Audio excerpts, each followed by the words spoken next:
Mahigit 100 ng mga pet owners ang naglakad kasama ang kanilang mga alaga at nabigyan ng libreng vaccination and castration na ginanap sa sport complex sa bayan ng Libmanan. Layunin ng programang ito na mabigyan ng kaalaman ang mga poor parents pagdating sa pag-aalaga ng kanilang mga aso. Sa Republic Act 9482 o mas kilala bilang Anti-Rabies Act of 2007, isang batas ang naglalayong kontrolin ang pagkalat ng rabies sa pamamagitan ng pagbakuna at pagbigay ng tamang gamot sa mga alagang hayop.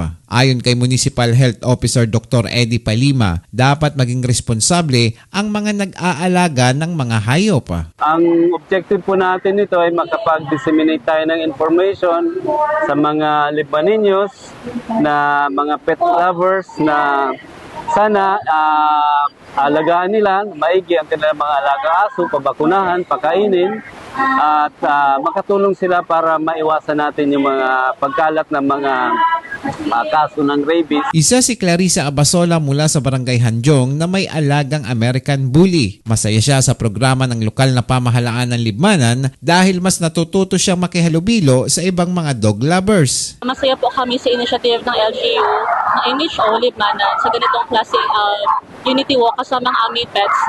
Kasi aside from mas natututo kami nakakapag-socialize kami sa ibang dog owners, pinapakita din po nito na ganitong klaseng activity na tinatrato natin ng mga pets natin, hindi bilang mga animals lang, kundi bilang family natin. Ang rabies ay naipapasa ng hayop sa tao sa pamamagitan ng rabid-infected na hayop kaya importante na mabakunahan ang mga alagang ito. Ayon sa DOH, taong 2020, umabot sa 235 ang naitalang kaso ng rabies at pagsapit ng 2024 ay dumoble pa ito ng 426. Highly contagious o nakamamatay ito sa tao kung hindi naagapan. Paalala ng Health Department sa mga pet owner na maging responsable, pabakunahan at itali ang mga alaga para maiwasan ang pagkalat ng sakit na rabies. Eli Balbin, CSN.